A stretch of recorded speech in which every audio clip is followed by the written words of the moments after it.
What's cooking, everybody? Dave Altizer here with Kinotika, and today we're comparing the video quality of the EOS R with the Sony a7III. We are so excited that we finally received the EOS R, and we wanted to make a video as quick as possible comparing some of the things that I know you guys are anxious to see.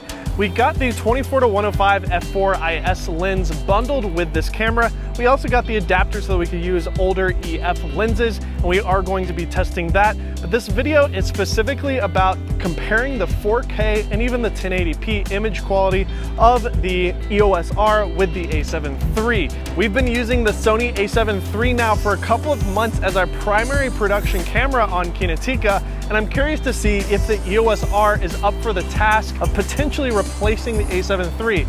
On paper, it doesn't look like it's possible to replace what we're getting right now on the a7 III, but I've been surprised with Canon in the past with their image quality and color science. We're going to be making several videos on the EOS R in the coming weeks, so make sure to stay subscribed to see all those. Without further ado, let's get testing. In this first sequence, we tested the autofocus performance of both the Canon EOS R and the Sony a7 III. Both cameras have really good autofocus for video, and as you can see, the face tracking was working really well on both of these shots. On the left is the Canon, on the right is the Sony. This is not a huge surprise because both of these cameras have great face tracking and phase detect autofocus, so it's pretty reliable. The Canon really needs to perform well in 1080p because it's the only mode you can shoot full frame video on and 60 frames per second. So as you can see here, the Canon is looking, it's okay, it's a little soft.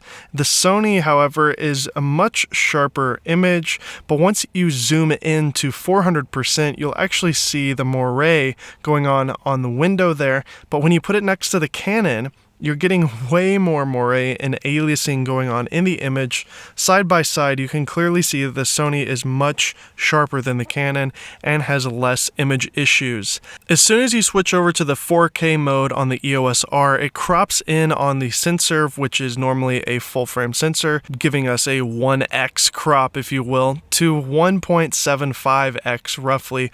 And some people are saying it's even 1.8 technically because it's an Ultra HD, not Cinema 4K. So this shot here is with the Canon at 24mm, and earlier it looked like this. This is 24mm on the Sony. You can see how much of a crop is going on there. To solve for that crop, obviously you need to use different lenses to get the focal lengths that you desire. So I put the Canon 10-18mm STM lens on, and it gave me a nice wide angle. All those image issues that we saw with the 1080p are completely gone. The Sony is definitely a little bit sharper than the Canon, but it's nothing that you can't fix in post with maybe a little bit of sharpening. I actually really like the look of the 4K on the Canon. It's a little bit more cinematic and less digital. Next is a rolling shutter performance test. As you can see in 1080p on the Sony, it looks pretty dang good. Same for the Canon, it's not that bad. Crop in on the Sony gets even better, virtually none. But crop in on the Canon in 1080p and you've got terrible rolling shutter. Once you switch to 4K on the Sony, however, we do have some rolling shutter performance, not that bad. And look at that Canon, man, that wobbly jello. When you put the Sony 4K next to the Canon, you can see that the Canon is substantially worse. Next is slow motion performance. Both the Sony and the Canon can do 1080p at 60 frames per second with autofocus tracking. The Canon and the Sony both look as good as their 1080p footage that we looked at earlier, so that's nice to see. The Sony does look a little bit sharper than the Canon for sure.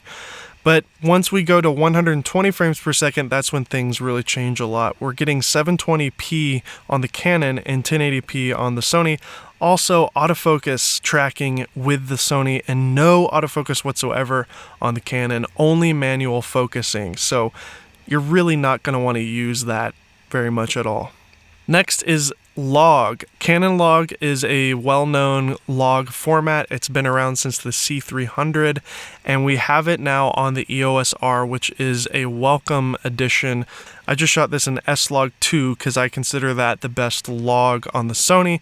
Did a quick grade, and as you can see, they're both kind of okay. The Sony's not looking too hot.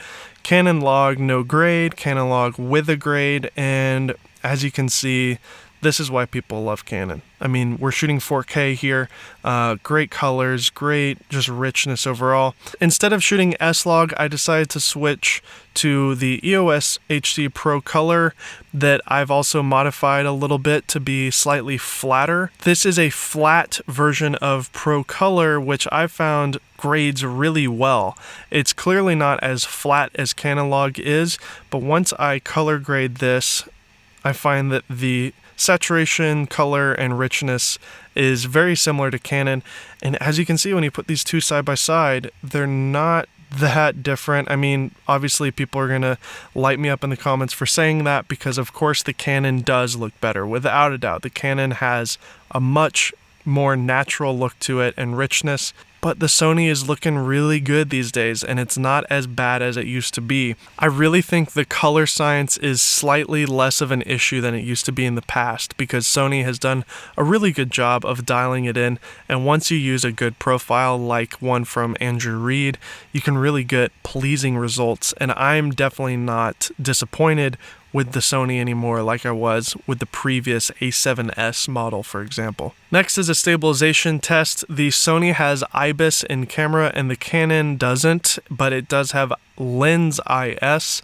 So we're using the stabilization from the lens on the Canon here, and I just wanted to hand hold it and see if it was possible on both the Sony and the Canon. They kind of look similar, to be honest. There might be a little bit less shake on the Sony with that IBIS, but the stabilization handheld is definitely not bad. I was using the EVF on the Canon EOS R, and that's kind of a good workaround to stabilize your footage better. So here we are. What's up? We're vlogging on the EOS R in 4K.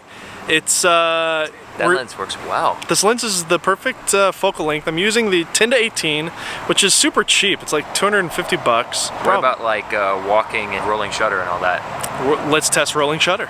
Shall we go? Yeah, you go. I'll stay. Bye. Okay.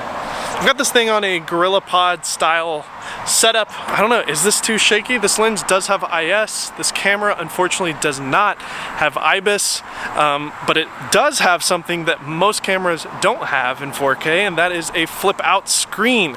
So I can actually see myself when I'm vlogging, which is the best way to vlog, as anybody who does this for a living would say. I'm gonna take a picture of my setup here so you can see exactly what I'm rocking. So we're vlogging now on the a7III in 4K. We do have face tracking, which is great, but I don't know what I'm filming. I also don't know if I'm rolling because there's no monitor on here. I'm not using a monitor. If I were using a monitor, I would lose face tracking, which is something that's essential when you're vlogging. One benefit though is you do get full frame 4K versus the EOS R, which has a ridiculous 1.7x crop. This camera also has IBIS, which paired with the lens that I'm using here, the 16-35 Zeiss, gives you a bunch of stabilization because the lens itself has stabilization and the body. The rolling shutter is much better on this camera. Let's see how the stabilization looks. I'm just gonna walk. Again, I have no idea what this looks like because I can't see my screen. However, two of the biggest vloggers in the world, Peter McKinnon and Casey Neistat, use cameras that don't have flip out screens, the 1DX Mark II. So it is certainly not something that you have to have. I don't know. How's it look? I can't tell because there's no screen. So is the EOS R a good video camera? Yes and no. There are some positives for sure with the autofocus, with the flip out selfie screen. A lot of the usability of this camera is really great. I didn't mention this, but there is a little ring here that you can customize and have it declicked for video purposes if you send it into Canon, which gives you a clickless aperture control, which is kind of neat for video as well. There's a lot of little things that are pretty good about this camera, but compared to the a7III, it's really lackluster in a lot of things. Other than the flip out selfie screen, the a7III basically beats this camera in all areas. You have 4K in both full frame and crop mode. The rolling shutter performance in 4K is much better than this in 4K. I mean, the rolling shutter on this was terrible. The color is getting so much better with the Sonys, I think it's almost not really an issue anymore to compare the color science. And I don't know, I think it really just comes down to the flip out screen and the autofocus. If you really need a flip out screen, if you're a vlogger and you make a living on YouTube and you only shoot by yourself, I think this is a better option, especially for 1080p shooters. And if you use a cropped lens like this 10 to 18 millimeter, you can get away with 4K. It's just kind of a shame that it's not full frame. It's a 1.75x crop in the 4K mode. And like I said, you get the rolling shutter problems. Also, let's not forget, this camera costs more money than the a7III, and the a7III has so many great video features.